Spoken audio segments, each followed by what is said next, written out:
Good evening, everybody. My name is Colin Livingston. Welcome to the resurrection of Talk and Torque. It's been a little while since had the time to be able to sit down here. Glad we've got everyone starting to join us.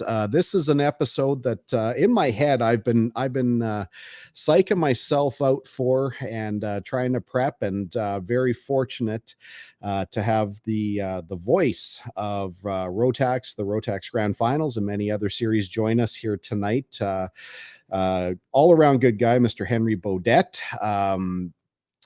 For people who don't know, we're going to jump into Henry's story here. How we got in, what is it about racing, all the typical stuff.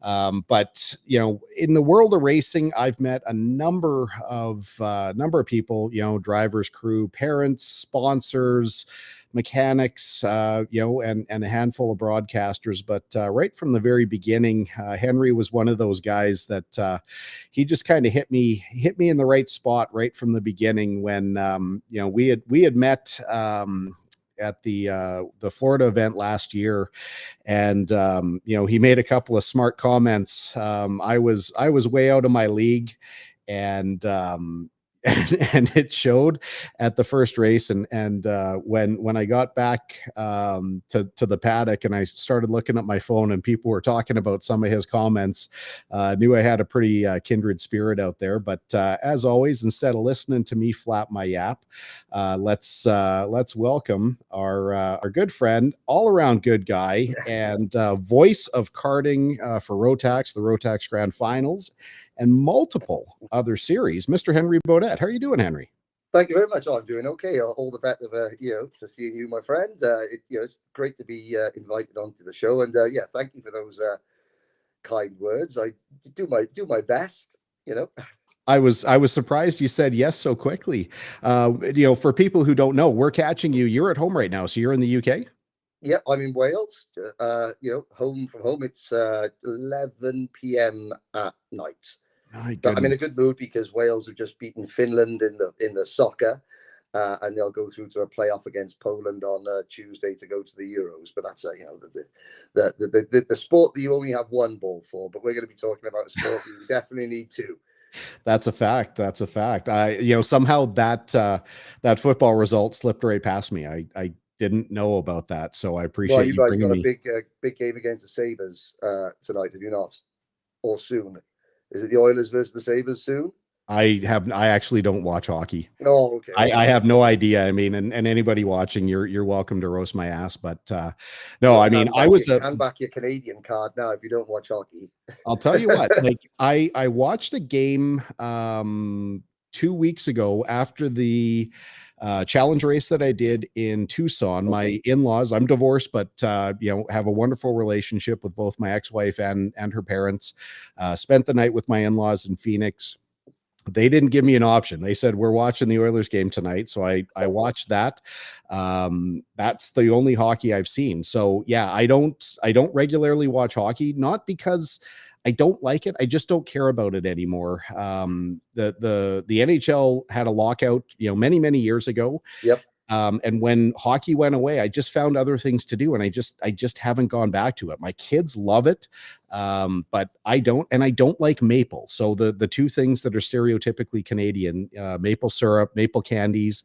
The taste of maple does not appeal to me at all. Yeah, hockey. But anyway, thanks again That's all for right. joining me. Want to start with the softballs, and let's go back and let's get your backstory. Now, everyone's got a story for how they got into racing. Let's hear about how you made either a series of unfortunate mistakes, or what kind of brought you into this world. Well, so everyone talks about you get bitten by the bug, the racing bug.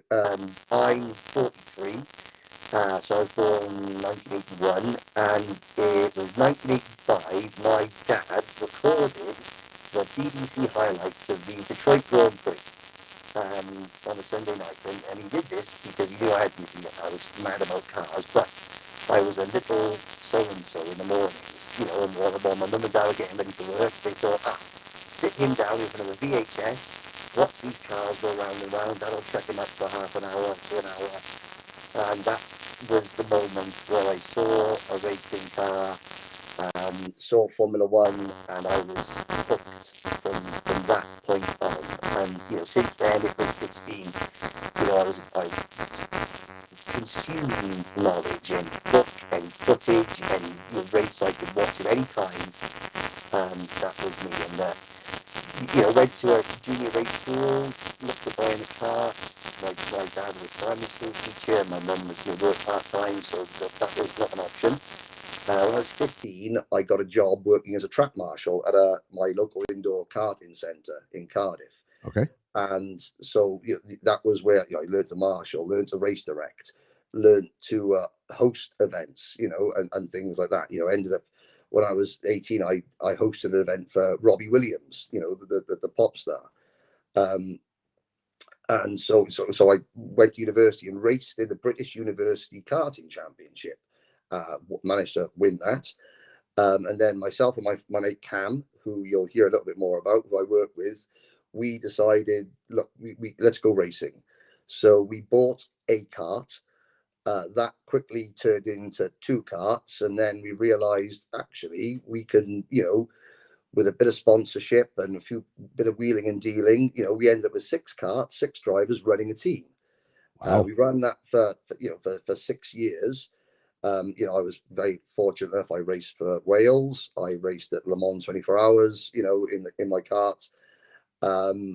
But during that time, I was working at my local kart circuit, Landau International Raceway in South Wales, and just helping out in the office and booking events and what have you. And one day on a Tuesday in 2005, the phone went, and I just happened to pick up the phone, and there was a lady by the name of Carolyn Hoy, who ran the BRDC Stars of Tomorrow Championship, which was there were 2 British championships at the time, and that was one of them. And she just said, "Oh, hello, we're coming to your circuit this weekend." And yes, I'm aware of this. Strange question. We don't have a commentator. Do you use a commentator at your local club events? And I said, "Well, no, we don't." And she went, "Oh, that's a shame." Goes, "Do you know anyone who could commentate?" And I just went, "I'll give it a go." Okay. And she went, "Really?" And I said, "Well, yeah, I'm a motorsports journalist. I was working for a website called Crash.net, covering North American motorsport. My family are American, so I raced as well. So I thought, you know, I got a pretty good, you know, idea about what to do." And she went, "Fantastic. See you Saturday." So Saturday came, and I turned up, and she handed me a clipboard with the entry list, a ladder, and a microphone, and said, "There's the scoring tower. On top of the scoring tower, away you go." And Fantastic. so I said, "Well, good morning and welcome to Landau, everybody. This is round 3 of Stars of Tomorrow, and you know, got a great day of racing. Let's get underway." And it went from there. I managed to find a quote that, you know, it's interesting to hear your story because it's so similar to what mine was. You talk about how you and your mate bought the cart. Yep. Didn't last very long till you needed a second one. My Yep. first foray into karting, my brother-in-law and I bought a cart, and it lasted one night before we figured out, like, not that we wouldn't be able to share, but we both loved it so much. We tried to go like heat to heat on the night. Like, this isn't going to work. We both need to be out there. And we bought our second cart right away. So it Oh, well, was, yeah, it was yeah. Because great. I But think, you know, I it was saw we this started off and, racing. He would race 1 month, and I would race the next month. oh, wow. And that lasted exactly 1 month. Take a look at this. Now this should pop up. Can you see that on your screen? Nope. Okay. It says, "I was enchanted, enraptured, instantly obsessed, and completely hooked. From that point on, racing in all its many forms has not just been a part of my life, it has been my life." Yes. Pulled that out of a story that you wrote, talking about how, you know, your parents started by, you know, playing the highlights of the US Grand Prix. It was 1990. 1985. Sorry, 85. Yeah. Yeah. Kiki Rosberg Yep, was the Kepi name that won. was mentioned. So Yep, he won, and I remember, Philippe Alliot took out Martin Brundle in a big crash. Nigel Mansell crashed, but it was the color, it was the crash helmets, the colors of the cars. yeah, Because that year, you had the JPS Lotus, the Cannon Williams, obviously the Ferrari, but you had, the Marlboro McLaren, livery, the red and whites. You had the factory Alfa Romeo team. You had Skull Bandit sponsoring the Ram team. It was just, as a 4-year-old, I just, my, I'm never sure if my parents actually regret doing that, because this has led me to a life of we've had a lot of fun. It's been a lot of adventures. I mean, some of the things, I mean, it's taken me round the world.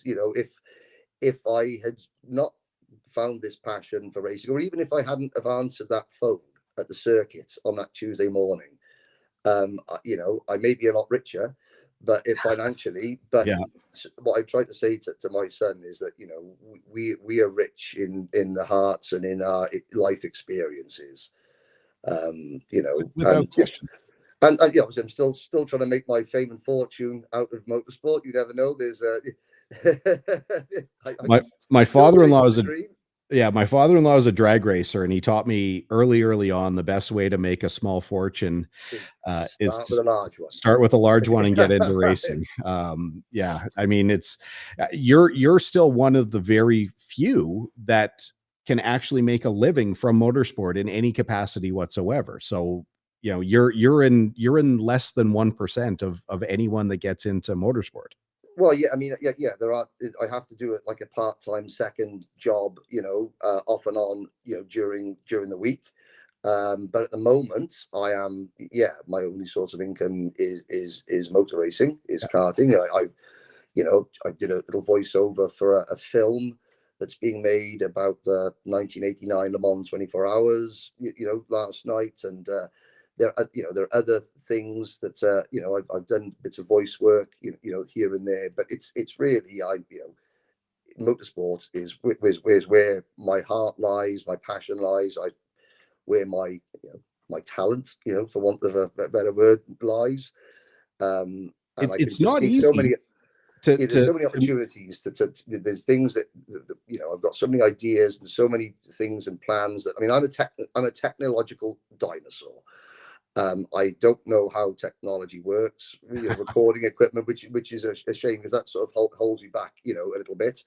But there's so much about this sport in all its forms, from karting up to the very top, that hasn't been fully realized its potential. Now we've got all these media channels. We've got so many different ways of, putting out content, quality content. If the industry can sustain, sustain it, I would very much like to see more people being able to earn a full-time living out of kart racing. It's just karting. That's my goal, to try and help push that forward, so that in years to come, karting is a sustainable profession for a lot more people than it is now. That would be great. At the same time, it would be, for me, it would be really great to see more people get involved in karting, even as, Mm. amateurs, and see more females, and kind of round out the numbers a little bit more, so we can get, more people. The wider we make the field, the wider we make the sport, the more people we can get to watch. So it all plays, plays together. Yeah, because I mean, okay, so I love what Lewis Hamilton is doing. The drive for diversity. Uh, if you take white men, white males, whatever age, out of karting, what's left? There's so many critical positions with the running of the sport that would be impossible to fill if there were no white males. So we have to do a better job of encouraging women, people of color, people of different religious backgrounds, people of different sexual orientation, even, into the sport, to make it as inclusive as possible. And I keep saying it's going to be my dream one day to announce a race and come up and say to, Joe Smith, who's just finished fourth, how does it feel to be the leading male driver in fourth position? Yeah. Because, there are more, women, and they've succeeded. That would be, a dream for me, to see the sport I love being, the most inclusive and accessible it's possible to be for a sport that is, let's not beat around the bush. It's a money sport. It doesn't have to be a lot of money, but and there are ways to make it cheap. But it does cost money. So there's lots of work to be done there. Yeah, I mean, for sure. I joke a lot, and it's not even a joke. Some of the proudest moments that I've had, like in our club at home, what we call ourselves off camber carters, and we're made up Mm-hmm. of roughly 40 drivers, varying backgrounds, from young to, I'm not even the oldest at 50 anymore. But I get beaten by girls all the time. So one of our local drivers, Devin Gellings, she's progressed really well. She beats me on a regular basis now. In the olden days, we had someone named Whitney Stevenson. Whitney was our champion, and we actually made up shirts that said, I got beat by a girl, and we were really proud to wear them, because it was, she was a great driver, still is. She doesn't do the 2-stroke stuff anymore. She races more 4-stroke, but it was, it was great to have those moments, but they're far and few between. We need, more and more and Yeah. more. I mean, karting is one of the few, areas of motorsport. It's got a female world champion. Susie Ranieri back in the 60s. It's but we don't talk about that, and as much as we should. But yeah, I mean, I talk about being accessible. When I started racing, in my own karts, it was 2000, 1999. Um, I was one of the youngest drivers on my particular grid. We raced a class called Senior Honda, which is 2 GX Honda 160 engines, 4-stroke. It was the budget class, and we had a grid of 20. Myself and Cam, my teammate, we were amongst probably the youngest on the grid, but because the rest of the field were the dads and parents and uncles and older brothers or hobby karters in their 30s and 40s. Their kids raced, so we'll get a pro kart out and we'll race as well. And that, I don't want to lose the masters division at all. That would be a real shame. But even in the paddock, there were lots of people in my local circuit whose dads ran a car garage or an auto repair shop, and they were able to have a cart in the side of the garage, and as a privateer they were able to compete and go to national championship. They didn't have to win, but they could go and do it. It was aspirational. If now Even now, I don't think there are that many maybe self-employed auto repair mechanics who can afford to race, which is a real shame. We have to make sure that even at a very grassroots level, that it's aspirational. And the karting that you see on YouTube, Scusa, Rotax, the CIK, IARMI, any of these big events, and there's got to be, when you see those events, you have, the sport has to be accessible. You've got to imagine there's one kid living on a farm in Oklahoma, and they've got a barn, and the kid goes, "Wow, Dad, that looks amazing. Can we try that?" And that driver has got to be able to compete. The sport can't preclude those people from competing. Sure. Because if you lose that, you lose the sport. As much as I love the technology, the big teams, the professionalism, the racing, at the top end, nothing beats it. But we have to ensure that it's accessible at a grassroots level, and that those once a month warriors, that they can, for example, they can race their local club, every month, and then maybe once a year they can go to Supernats and compete. They may not win, but they can compete. They can get on the grid and they can race against the superstars, without being, embarrassed.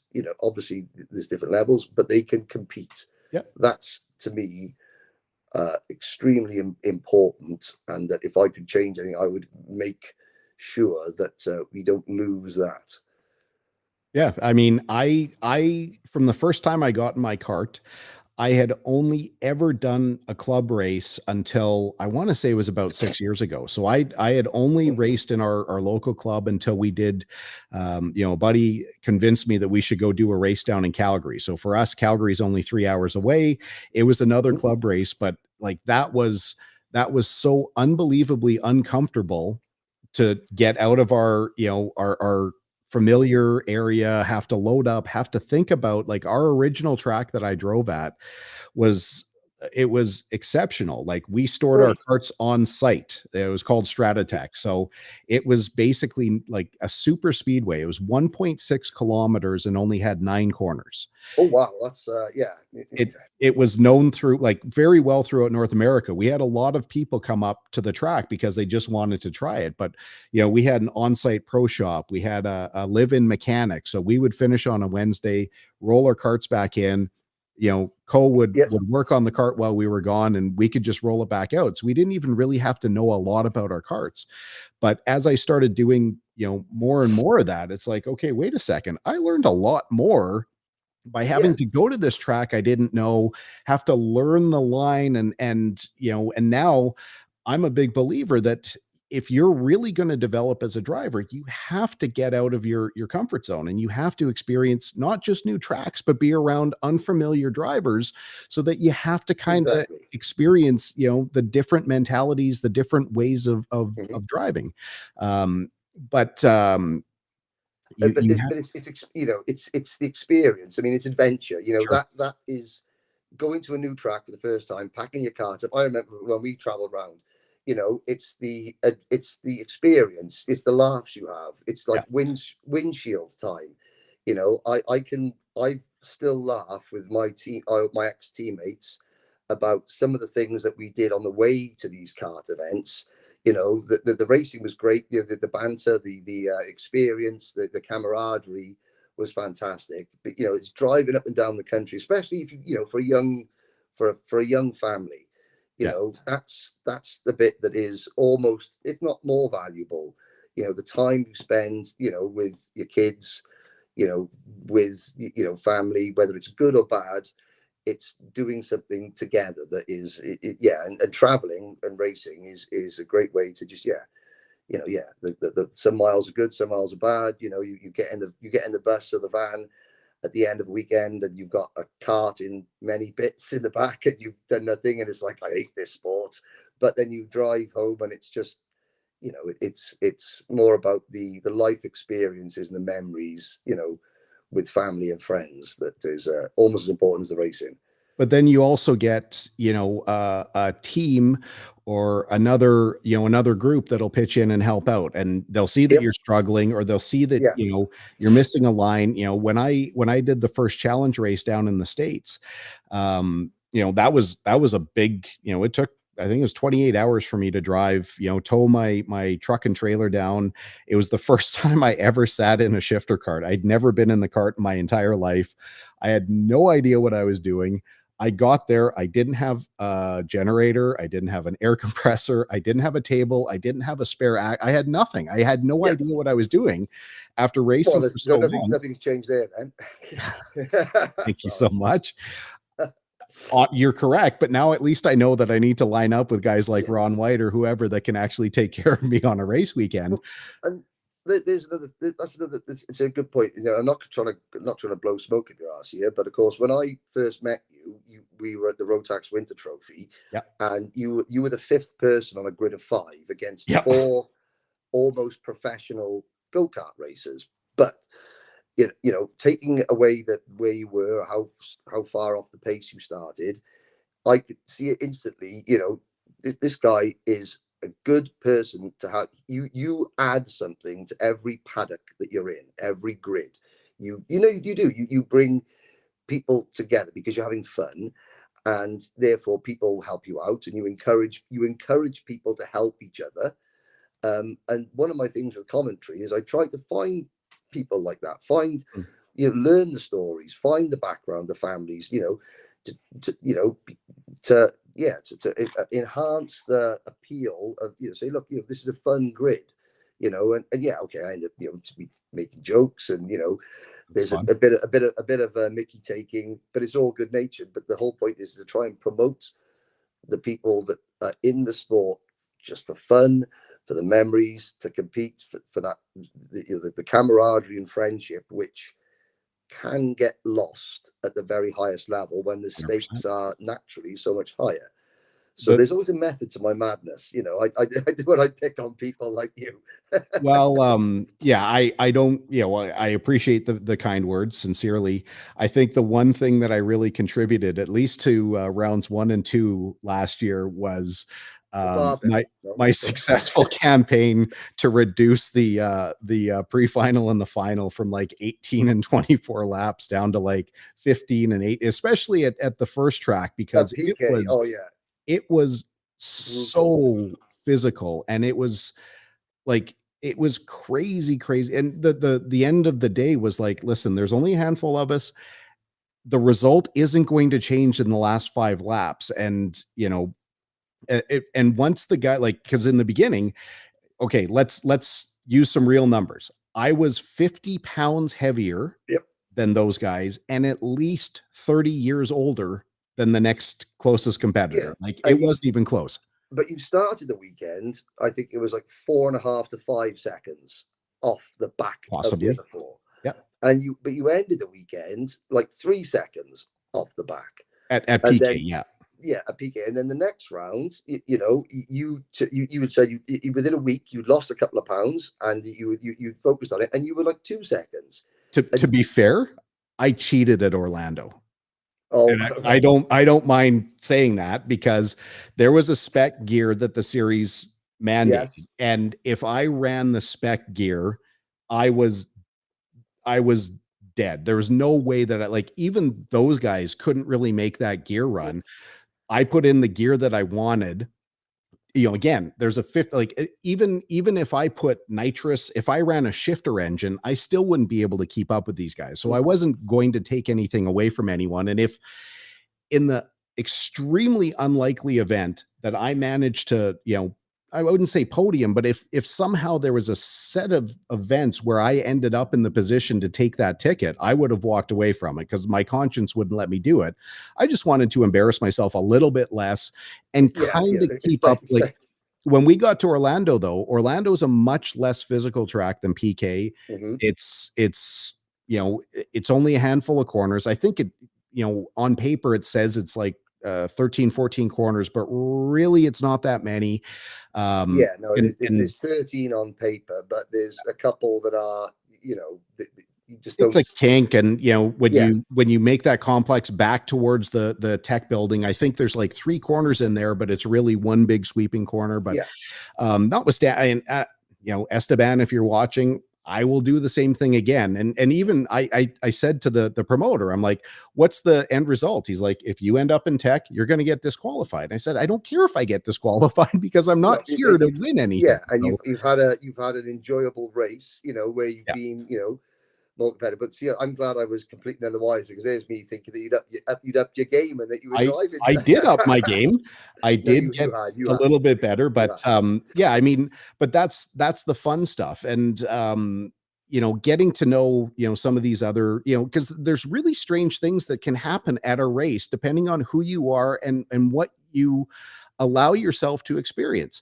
Yeah, I've gone to races. I tend to be, and this, whether you believe this or not, I tend to be fairly introverted. I tend to be fairly withdrawn. Now, it's funny to say that, as I'm hosting a podcast and I do radio and all those other things. But when I'm in a strange situation, I tend to be withdrawn. But there's something about being at a go-kart race where it feels like it's okay to talk. Those are my people, and they're people I feel yeah, fairly comfortable with. There's I, I, always I, going to I be an completely agree with you. asshole, but getting back to PK, the people that we met and the people that we got to hang out with, like, really the one night that we had probably the most fun was, where we were camped. I'm only going to tell half of this story now because I want to save the other half for later. But where we were camped out, we ended up beside Xander and Trevor from Kart Oh, Chaser. Kart Chaser, yeah. Now, candidly, I didn't know who they were. I'd never heard of them before that night, but we spent a lot of time, hanging out and, kind of going around the track, and then brought them back to my motorhome, and, with the Taskinen boys. And John's really, really social. And, we fired up the barbecue, had a few drinks, told a few lies. Yeah. And then, that just connected us with a bunch of other people. And those are the things, like you were talking about. Some of it's windshield time, but it's these friendships and these connections that you wouldn't naturally make just out on the street, because we're all doing the same thing and we love the same stuff. And like that Yeah. for me is where it's at. No, exactly. I've been, fortunate enough to meet some, some wonderful people, around the world. A lot of them I'm very fortunate enough to call my friends. I met some not so wonderful people as well, but that is just life. But yeah, and sometimes it's nice to just, so when I started commentating, I found a lot of doors were closed. And this is something that I've always wanted to make sure that I'm sort of training newcomers. I'm taking people in the wing, teaching the skills of the art form of commentating, and bringing people through. Because it wasn't until I met my mentor, Ken Walker, in 2009, that any other commentator sort of gave me a chance to work with them, to learn, and to actively promote me and push me towards other jobs. um and it was, one of the best memories is that we went to Sarno after Ken retired. We were at Sarno, and him and his wife Jill, they came along, and we were able to go out to Pompeii, and we just took a car drive, and we were spent away from the kart track and had a meal, just talking as friends. It wasn't about racing. And there's people in the sport that, yeah, you see them the majority of the time at kart tracks, but then, when you do get a little bit of downtime, certainly you realize, oh, do you know what, we would be friends in real life, because we genuinely, get on. Yeah. And that's really nice. That's really nice. Yeah, and that's really cool how, racing, karting, and it doesn't matter if it's karting, what we do on the professional side of Mm. things, you have those opportunities. It just it seems like it tends to just get more serious, where that, when the helmet goes on, all of a sudden we feel like we have to hate each other, instead of just understanding that we're just fighting for a piece of real estate. And at Yeah, the end, yeah, it's going to last for 15-20 minutes, and then we move on. And hopefully we can, have a drink at the end of the night. And, if we made a mistake, hopefully we can say sorry, and that's it. yeah, exactly, Um, exactly. Now, I want to change gears a little bit. You had mentioned a couple of things. You were talking about Miami. You were talking about, some of the other, SCUSA series. Mhm. Um, Obviously, a few years ago now, and if you're uncomfortable with this, or you want to stay away from it, that's No, fine. no, I no, didn't no, prep no, you go, with go. this, but Rotax was a very dominant force in North America. Released the Evo package.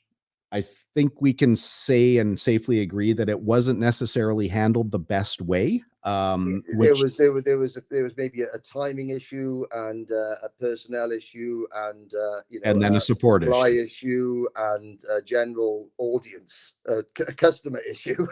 Right, which it seems like that happens in karting, though, that, or at least maybe it's more of a North American thing, where everyone's on board with something, and then they kind of burn that down, and then they go somewhere else, and then there's an issue with that. But I want to kind of address the Rotax thing, because I'm a big Rotax believer. I love the product. Again, we're part of the largest DD2 club in the entire world. We've got over 40 registered drivers. We put up to 30 carts on a track on a Wednesday night. Um, and we know that, we put this engine on, it's going to run for a full season, at least of club racing. We don't tear them apart. We don't have to put parts into the thing. They're very dependable.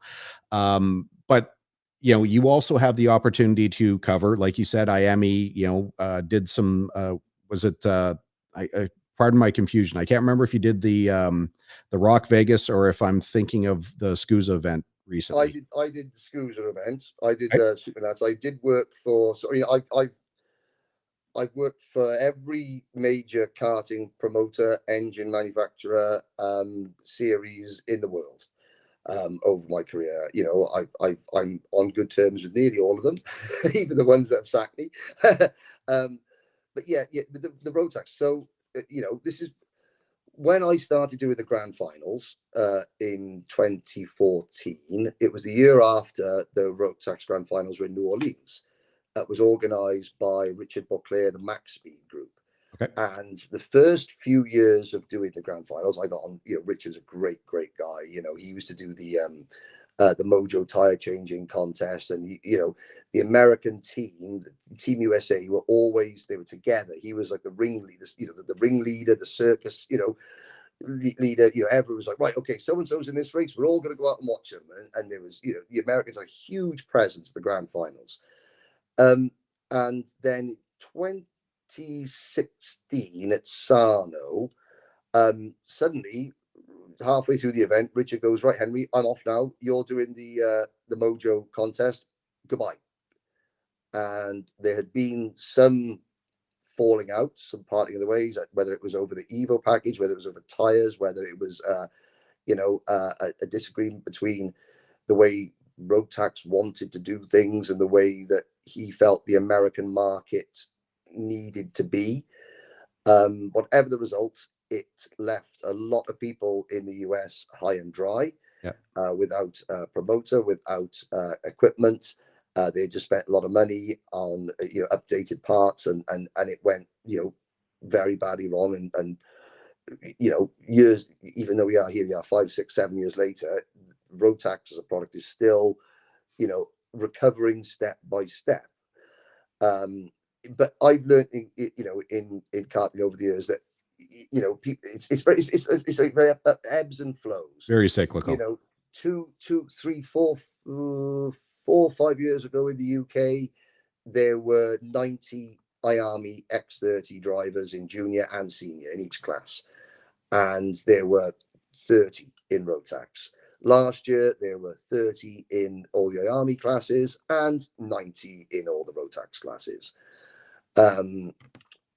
Somebody will bring out a new tire they don't like, or the cost of, there'll be a piston update, or there'll be something. And I think that engine manufacturers like Rotax, like IARMI, like Rock, obviously the teams are extremely talented and they're very intelligent, and they always find a way to, I won't say cheat, that's not the right word, but you have a rule book, and the job of an engineer or mechanic is to look at the rule book and then try to, like Mark Donoghue said, the unfair advantage, to work what's not in the rules that I could do that's not breaking the rules, but that will give me that advantage. You don't want to get to the black, but you want to work into the gray and edge on the dark gray. Yep. And I think that is not necessarily a bad thing. Nope. I think that encourages, it encourages engineering, skill, thinking along those lines. We want to have some people in karting to go on to be Formula One engineers and car designers, the next Adrian Newey's, of the world. And I think some of the changes that are made in karting are reactionary to the teams being ahead of the rule makers and the technical capabilities of some of the championships to police the issues. Yeah, I mean, for sure. What my real question is what do you think Rotax has to do to start recovering? Like anytime, I like I said, I'll talk about the challenge races that I did, or I could look at any of the other series that we've been part of. But if I mention that I do this Rotax DD2 thing, the first thing people want to talk about is wiring harnesses catching on fire. It's like, okay, well, that was almost 10 years ago. Like it was 8 for sure. We never saw that in Canada because, maybe we're running at slightly cooler temperatures, but what do you think Rotax has to do to start clawing their way back, at least to kind of get back to parity with some of the other series? Well,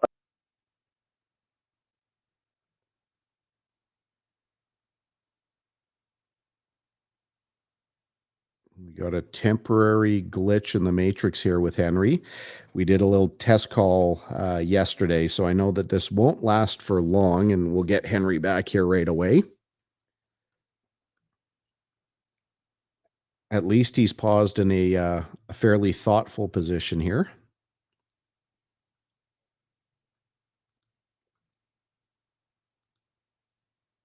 Oh, hopefully Henry drops, can log back in here. That's a shame because, obviously you want to hear what he has to say. I'm sure Henry will jump back on here once he resets and reconnects. We got a really nice crowd tonight watching. Thank you very much. We're going to have a few moments at the end. If you want to ask a question, make a comment, feel free. Henry has had the chance of, again, seeing a lot of drivers come up through the ranks. He gets to see how these other series operate. There is no perfect series. There is no ultimate engine package. I really want to get in and dig a little deeper with him to get his insight to what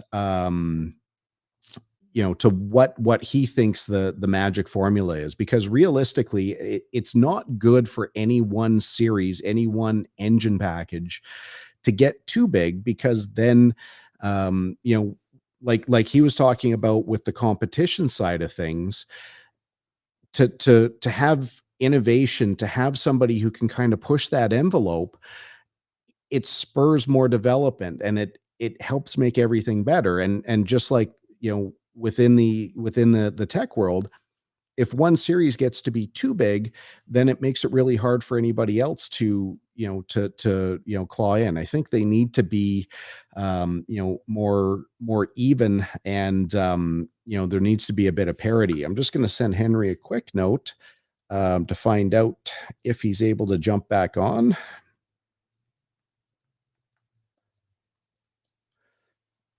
I got this great. So, I don't know if we'll get Henry back here, but last year he got to make, kind of my, my ultimate highlight, when he asked me to join him in the booth in Bahrain. I'll have this for the rest of my life, but this was one of the coolest things that ever got to happen to me in racing. There is the results. Palacio, McAndrew, Urin, Spencer, Yostius, Rivera and Keller. There's a bit of pushing going on behind, and I think as Kinsman and Dennis Toon tried to sort of like get the racing line, they both got forced wide, and that caused people to back off, and then that chain reaction. What it does mean, however, welcome back. I'm just I jumped a little further ahead in the playbook where I was talking about how you got to help make one of my ultimate, sincerely, one of the coolest things that I've ever had in my life was getting to join you last year in the booth in Bahrain to do the DD2 Masters pre-final. We can get back to that, but we were just jumping into what you think Rotax needs to do to kind of gain some footing. And while you were gone, I said I believe to me it's vitally important that the series and the manufacturers have more level distribution, that we can't have one that's so high and the other's low. I think karting will be the very best if we can get not exact proportions that everyone has a third, but that we can see some decent split. So well, yeah, I mean Rotax want to have a standard way of running their events, technical rules, paddock rules across the world, so that you can go to any Rotax event and it is the same specification, same regulations, same rules, and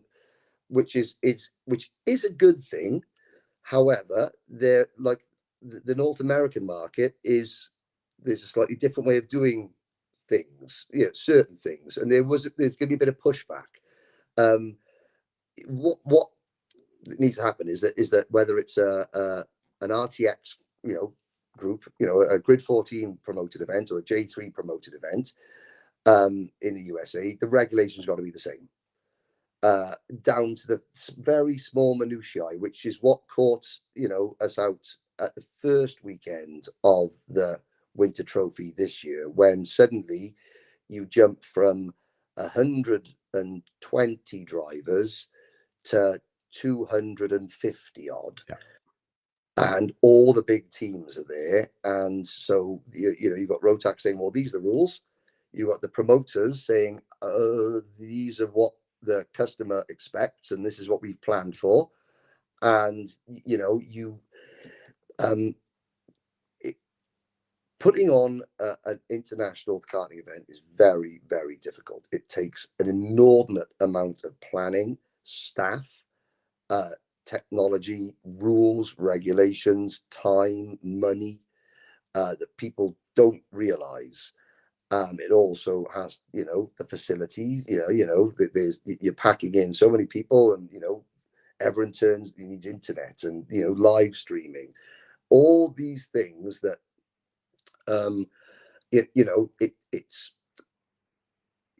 it's not the work of a moment. And I just think that maybe the first round, it was great to have all the drivers there, but it needed a sort of step back and say, okay, well, look, we're a little bit underprepared here. This is what the Rotax expect, and this is what the customers expect. And, so let's try and meet in the middle.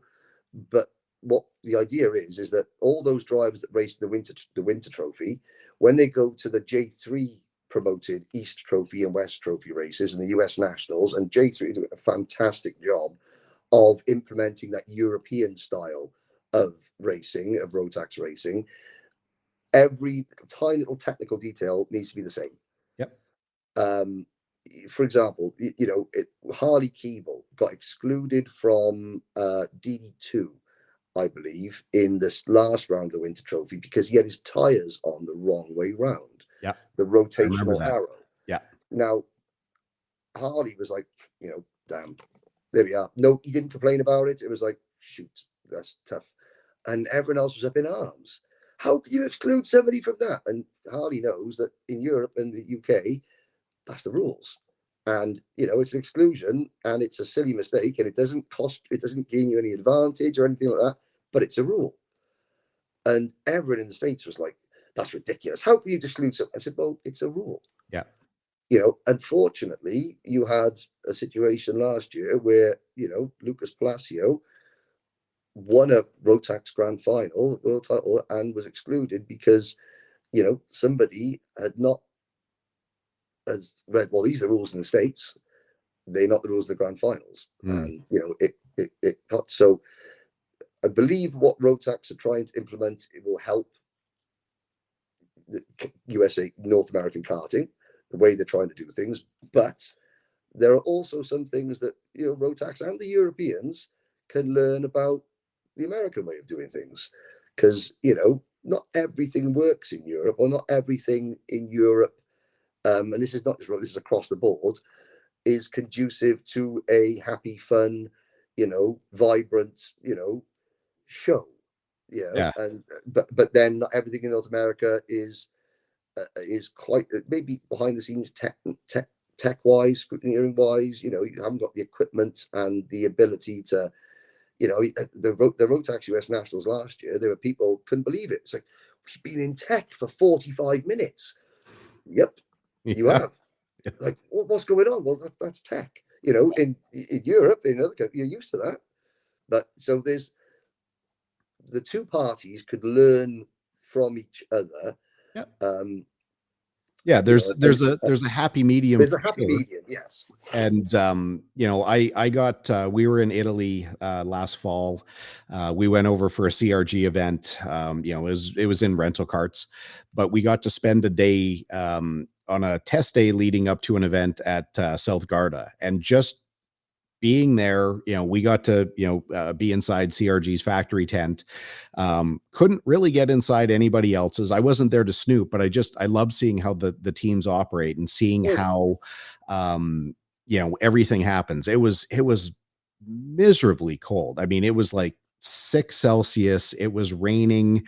And man, these guys were just going out. Like, it was time to go. They go out, they come Yep. back in. Like, they're kind of like little soldiers. They just do and this was for practice. This is just a test day. This isn't a race where everything counts. It was great to finally see that track, in person. I've been to Sarno. I'm looking forward, hopefully going back this year.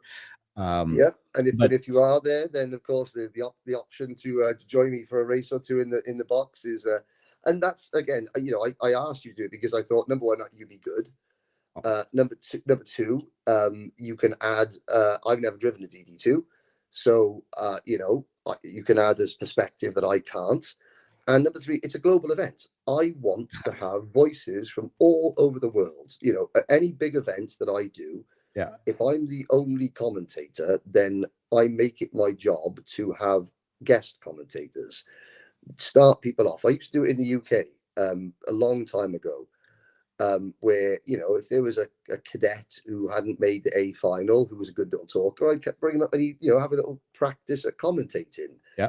Just because, why not get the kids to learn, the media skills. I prance around the paddock, in all sorts of the grand final, glasses, Viking hats, stuff, out, in any paddock, I'm joking and laughing, and that's a part of my personality. But yeah, Like but this guy. yeah, like that guy there. But generally, I want the kids, especially young kids, to relax around the microphone. Yeah. And if they're busy laughing and joking with me, they forget that I'm holding a microphone, and they just think, oh, it's only Henry, let's have a chat with Henry. Yeah. And therefore they get more relaxed around the microphone. And so when it matters more or later in their careers, they're naturally more comfortable. Well, two thoughts, getting back to the hit that we did during the pre-final for DD2. I don't know that I could add an awful lot other than watching these guys and be like, damn, these guys are good. Because even the guy who was racing in 25th, the spread from front to back, like so much of that event comes down to luck.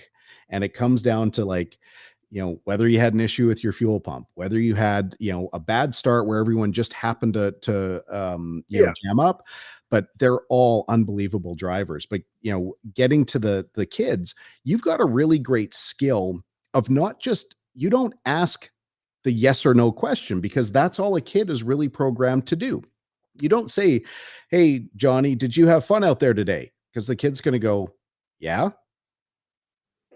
And then we're hanging. It's, you're really good at asking the question that promotes a proper answer. Is like, what was the most fun thing you did out there today? Where the kid's going to kind of talk. And then, and you guys and specifically the kart chaser side, really good at at the end, it's like, who do you want to thank? Well, my crew, my mom and dad, and blah, blah, blah, blah. Like then it gets back to the stock thing. But the featurettes that you do in the garage, I love. And the way that, I got to stand there in Orlando when all the presentations were done last year, and just kind of watched how you'd prep a kid before you would start recording.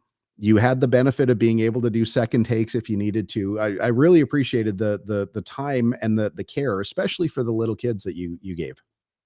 Well, thank you. My viewpoint of it is this: is that we live in an age where everything is recorded and it's there forever on YouTube. And number one, I want the kids to be confident. I want the kids to be able to think about creating a brand, and there's so many drivers that I've seen that are amazingly talented that have fallen by the wayside through a lack of budget. But so I want to try and think of, okay, people invest in people.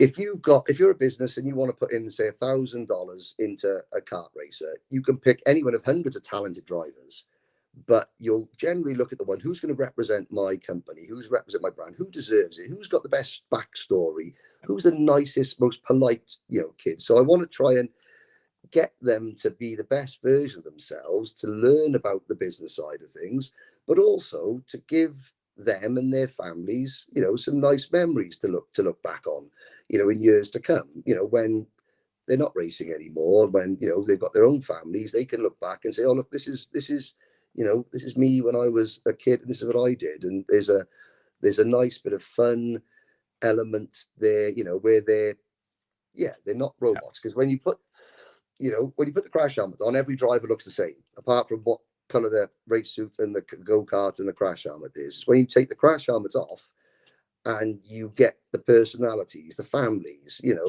the stories behind the drivers, that I try to, which I think adds to the broadcast. I think it adds to the interest.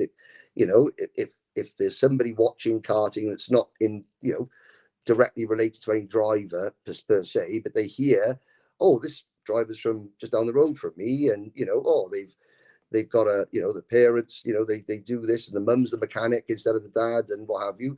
Oh, I'll follow that driver, I'll invest, and I'll be a supporter, and it builds. And that's what it takes is, yeah.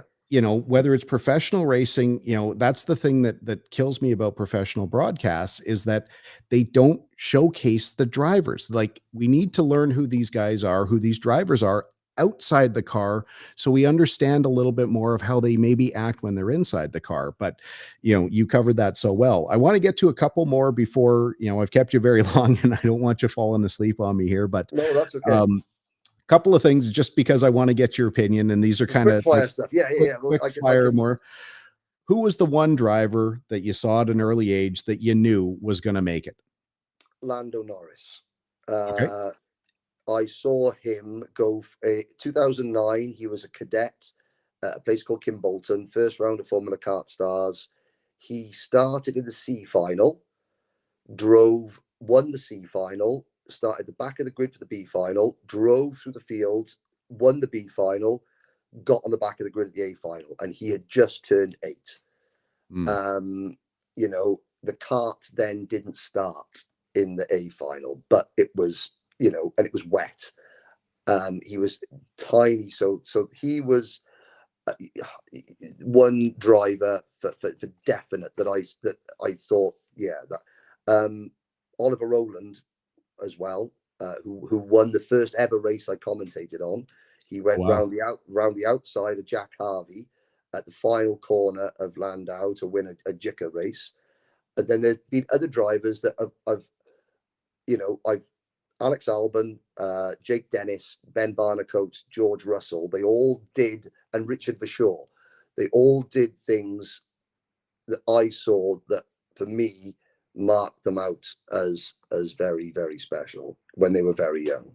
It was interesting, as I was doing as much research as I could in a really short amount of time. On your YouTube page is a video from decades ago that featured Lewis Hamilton with Alex Lloyd and Martin Plowman. And I can't remember the exact scenario, but I think the reason you threw it up there is because Hamilton had to start at the back in the final. And I think he came to the Buckmore Park, possibly Junior Yamaha, and up to third. But it was really interesting because Alex Lloyd obviously made it to IndyCar, as did Martin Plowman. Now, I won't say I know Martin really well, but I got to know him a little bit. He was a teammate of Alex's for a period of time at, oh boy, I can't remember what the team was now, but great guy. Still chat with him once in a while on iRacing. Who is someone that you were sure was going to make it, but either ran out of funding or, just ran out of talent at some point, or just buckled under the pressure? That's maybe an unfair way to put it, but someone that you thought would, but circumstances didn't allow for it. Well, I mean, I don't want to say ones that buckled under pressure or got found out. There are lots of drivers who I would have made money. So if I just focus on money, so there's a couple. First of all, my teammate Craig Camilleri, I stand by the fact that he's one of those annoying people that is just so talented. They get in and they're quick in anything. Okay. I've seen him drive away from in British University Karting Championship. He drove away from a bunch of single-seater drivers, spun, got overtaken by them, and then went past them all again. And he is the best driver coach I have ever worked with. We work in the Bahamas. I run the Bahamas national go-karting team, and we went to the FI Motorsport Games, and Cam coached those kids who had never seen a kart circuit before to the fact that our team captain Armando was 1.6 seconds off the fastest lap of the race in his first time ever on a kart circuit. Oh. And that was just Cam coaching him. There's a kid called Macaulay Austin, who he's still in the sport. He's now back mechanicking in the UK and in the USA, who was an independent driver, privateer driver, did incredible things, could make the kart dance. There's a lad called Alex Gill, who now works for George Gibbons Motorsport in the UAE. He ran a right chassis, and I'll never forget the European KF3 championship at PF International, walking out onto the grid for the final. I think it was like the 8th row of the grid. Inside of row number 8 was Alex Gill, him and his dad in like a grotty caravan with, jeans, t-shirts, Alex and mechanicking. They were starting 15th, and starting 16th was Lance Stroll. And it was just so much talent, but never gonna get anywhere. Yeah. There's a lad called Harry Thompson who was selected alongside Oliver Behrman as 2 drivers to go on a young talent program. And it was, Johnny Edgar was another one. And Harry Thompson, for whatever reason, sadly, he's no longer in the sport. And, whether it was focus, whether it was, I don't know. But that was a real shame to lose Harry to the sport. Do you ever get the chance to get back in a kart? At these events, teams, say, hey, listen, Henry, listen, you were talking about it. Why don't you take my kart out for a drive or during a test or a practice day? Does that opportunity ever come up? No. So, the last time I raced was 2008. I retired at the end of the Le Mans 24 Hours in 2008. We finished 12th as an independent team. I then put on about 50 pounds, had a family. All muscle. I at the end of 2022, Rotax asked me to test drive one of the E20 senior karts and talk about it. So they mic'd me up, and it was the first time I'd sat in a kart. I've done some demonstration races in the Bahamas. I've done some stuff for the Prime Minister over there. On the street racing, things like that. But I was always happy with the fact I'm done with racing. It took me to the end of the pit lane in one of those E20s to realize, oh my God, how much did I miss this? Yeah. So I'm currently just over halfway through losing that 50 pounds. And myself and Cam have decided that we're going to do one more race. And we're targeting next year's 4-stroke or 4-cycle US Grand National Finals at Newcastle Motorsport Park.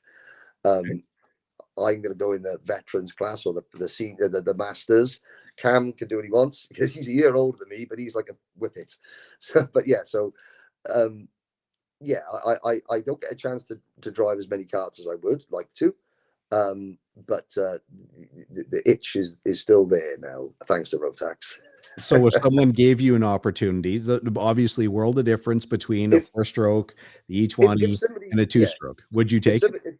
Absolutely. If somebody said, right, Henry, here's a kart, here's a seat that fits you, go out, test it, see what you think. Let's, I would absolutely, bite their hand off to just try and not to see how quick I could be, but to make, obviously I want to be quick. But my main focus would be how can this make my commentary better? The understanding, the more in-depth understanding, to make my commentary better. When you got to feel that G-force going through, or jumping over the curb and landing with that, more geriatric frame than some of these kids have. But for me, it was the rolling lap. I used to. When I stopped racing and started commentating, I was okay with not racing, but the rolling lap, I loved the rolling lap as a driver. Okay. Planning, annoying the driver in front of you, behind you, alongside you, getting in their heads, trying to get that unfair advantage that, maybe if I wasn't quite as quick as them on over a lap, I would find a way of getting ahead by, hook or by crook. Any way it takes. I wanted to get back to something we talked about earlier. Hopefully you can see this picture once it loads up here. Oh yeah. So we were talking about PK. For people who didn't know, that was you interviewing, and you've got to interview a number of times, Rubens Barrichello. That first year that we were at PK, the first event of the Florida Winter Trophy, we parked right beside them. And, I won't say that I know Mr. Barrichello, but, had number of interactions at those races, then at the Grand Finals, because his kids race. He qualified to race didn't race he did race last year, but not the year before. I can't remember. Oh, he's raced the last 2 years. But he's how cool is 3 that times. to get to put a microphone and, and I'll let you tell the story, because what, a lot of the time when you get to see these guys on TV and they, a guy like, I'm not going to make a judgment at all, but I don't know Daniel Ricciardo at all, but anyone that's that happy on the camera, you kind of get the feeling that you might be a bit of an asshole in certain situations. But to get to see, and I'm not saying that, I'm just saying that your head doesn't know if they're as nice as what you see. But Mr. Barrichello is easily one of the nicest, happiest guys that's in the entire paddock. Yeah, unless you happen to, have an altercation with him on the circuit, in which case the ultra competitiveness comes straight back. Did that ever present itself 2 weeks or 3, whatever it was? At the Orlando track a couple of weeks ago. Yeah, there was a few little dust ups, but I mean, Daniel Ricciardo, for example, is a really nice guy. I've been so lucky to interview, I would hope he is. Oh yeah, no. So I commentated for a championship called the Daniel Ricciardo series, and he came along and we did an interview together. And I tried to give him about how do the kids, Daniel, get over, a bad result on Sunday? How do they not carry it with them?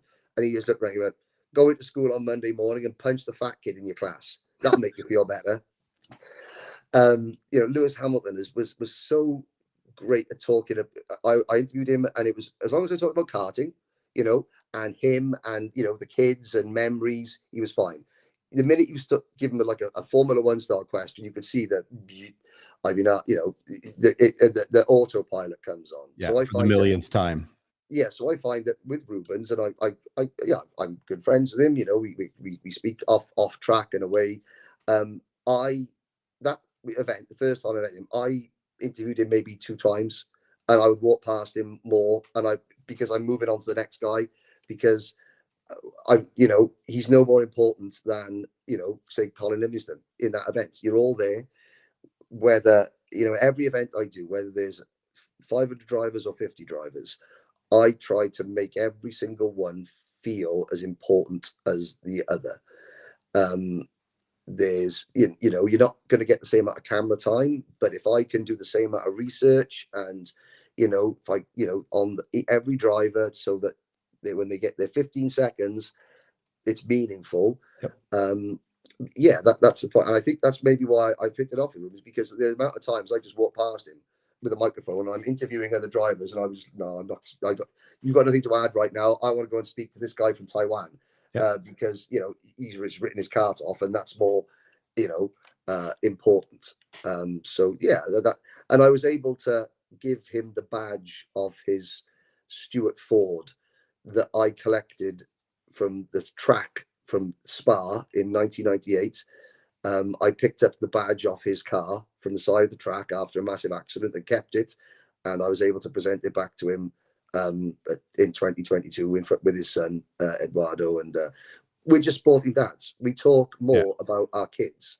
My son plays basketball for Wales. His Fernando and Eduardo obviously are very successful. We just talk about being a dad. Cool. and dogs because he's got a great lush retriever. So but that's thing is like, oh, how's it going, racing, how are the kids, how's the dog, that type of thing. How much prep do you actually do for the events? Because I think most people don't appreciate how much time it takes to start, familiarizing yourself with names, teams, where they're from, et cetera, et cetera. I sometimes think I don't do enough prep, but everyone else seems to think I do way more than everybody else. Okay. Over time, I've sort of distilled it down to, I work on pen and paper, and so I try to make sure that I've got every driver, their hometown, their age, team, chassis, results, the career highlights, a couple of sponsors, and some results that I could quickly refer to, Okay. on my entry lists. Because if there's a boring race, then you need other things to talk about.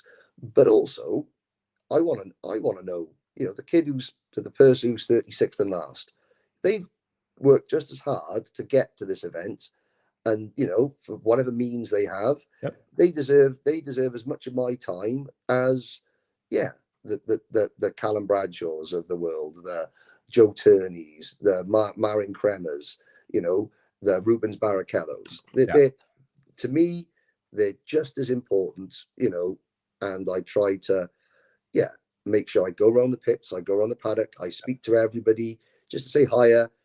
How's it going? Oh, you've got a new crash helmet. Oh, that's a nice little, what does that mean? Why have you got Super Mario on your, is that because that's your favorite computer game? Okay, I'll remember that, just, it goes back to, characters, and,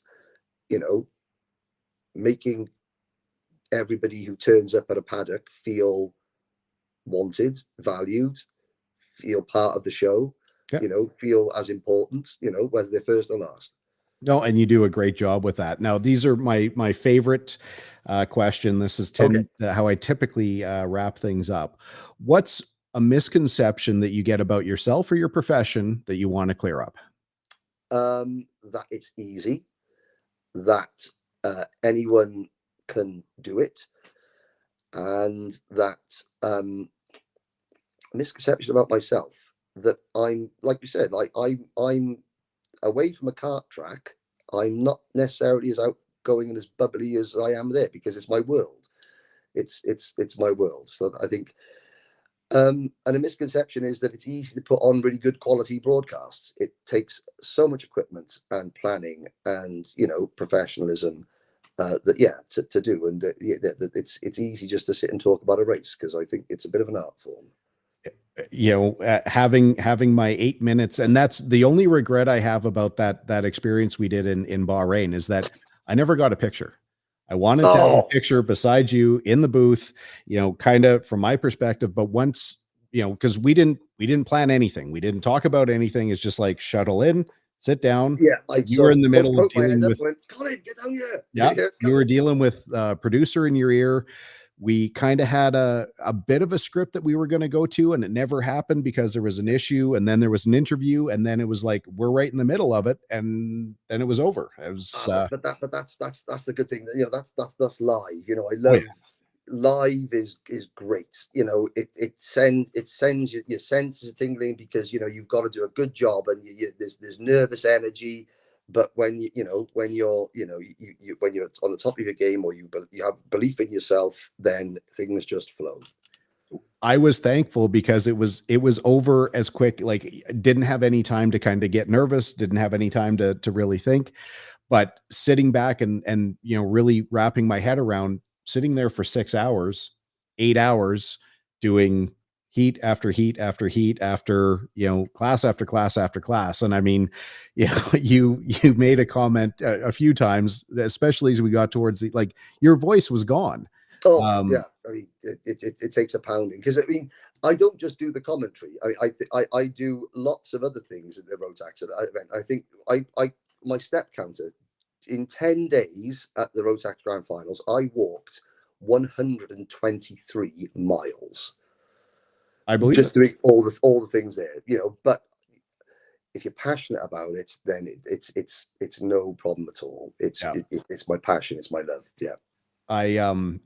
Last thing I'll throw is, you just have to remember when you're doing the tire changing contest, let the mic and the amp do the job. You don't have to yell over top of the mic and the, Oh, I know. especially at the end of the weekend when you got no voice anyway. Oh yeah, doing I try and, but again, that's having a bit of fun, and I've got to work on maybe a bit of that, but just But try and get the crowd involved, convey that crowd. excitement. Yeah.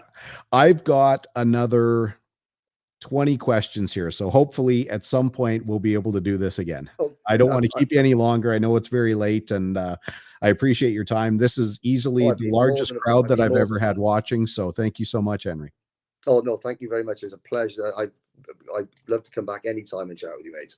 Is there anything you want to throw at us? Is there any other thought or Well, I mean, what I currently, I believe what SCUSA are doing with the pro show is a really, really positive step, and I I like Xander that a Clements lot. and Kart Chaser, I think that could be, they deserve an awful lot of credit.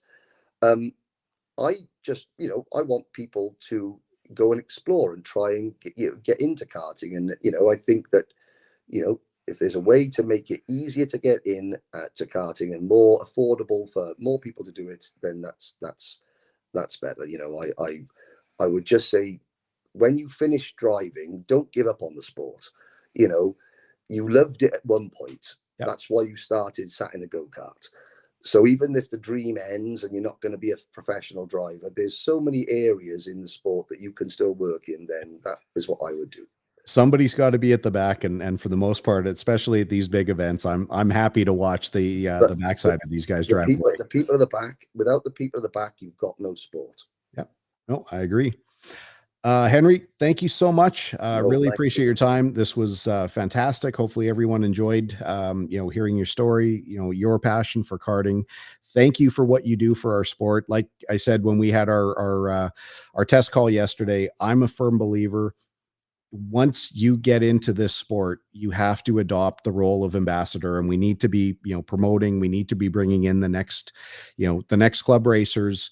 The club racers become the next, national event people, become the sponsored drivers, become the next professional. So it all starts somewhere. That doesn't need to be your end goal, but until we get more people, filling the spots for, geriatrics like you and me, our sport's gonna, have it's going to struggle to continue.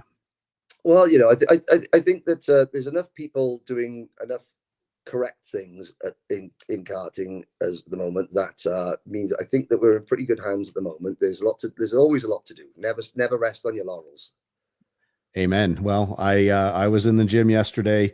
I've got to fly tomorrow, so there won't be any gym, but even while I'm away, I have to be, prepping those, that shifter cart. It's gonna beat you up. It's a violent bitch. So looking forward to getting back into it here in a couple of weeks. Henry, once again, thank you so much. Thank you. Look forward to seeing you at whatever the next event is, and we need to get you up to Canada here sooner than later for, our home track, like Steve Hammond pointed out, our home track is actually Rotax Mojo Raceway. I keep sort of dropping hints to Blake Choker, to Scott Campbell, and Michelle Beauclair, saying, what are the chances of getting me out to Canada? Well, we'll see. I would love to. I can get you here. That's not a problem. It's all the rest of it that we need. Crews and cameras and equipment. But we've also. Sorry, go ahead. Even if it's just doing circuit commentary, that's how I started. And circuit commentary. Occasionally I get a chance to do an event that's not streamed, and I love having the crowd or everyone in the paddock sort of not at my mercy, but you can work the crowd, you can make it so inclusive, because especially if you're standing amongst the people, you're the only game in town. And again, it's a chance to put smiles on people's faces. Karting's fun. It's a great sport. It's a sport in its own right, but it's fun. And it's got to remain fun. And I'm all about promoting the fun side of it as much as anything else. First and foremost, I mean, if you talk to Alex, any post race, the thing that we always fall back on is not really like, if we win a race, it's great, but we always talk about, hanging out in the motorhome, watching a movie at the end of the night, doing the barbecue, sneaking during the Toronto Indy, sneaking into Andretti's tent and stealing their ice cream, and then the next day having Alex's daughter tell Rob Edwards that we did it. Like, those are the things that we like. Nobody really remembers so much about what happens on track, but it's all the rest of it. Again, fun memories. Long may they continue. Thank you very much. Hope to see you soon, my man. No, see you soon as well. Good luck. Have fun overseas, and I'll catch up with you very soon. And thank you to everyone for watching. You bet. Thanks, Henry. Say that.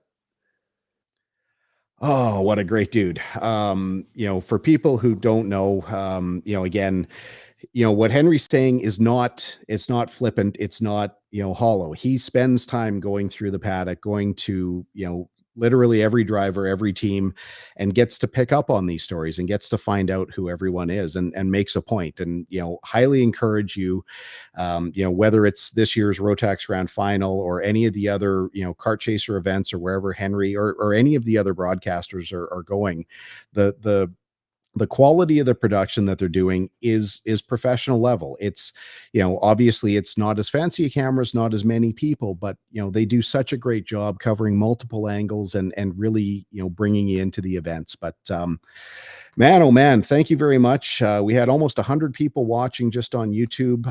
Thank you very, very much. As always, you're welcome to send comments, questions. You can always get me, Colin@cantork.com. My handle here, CL_87. You're more than welcome to send me, story ideas, comments, and we'll be off next week because I'll be overseas, but we'll catch you here in a couple more weeks.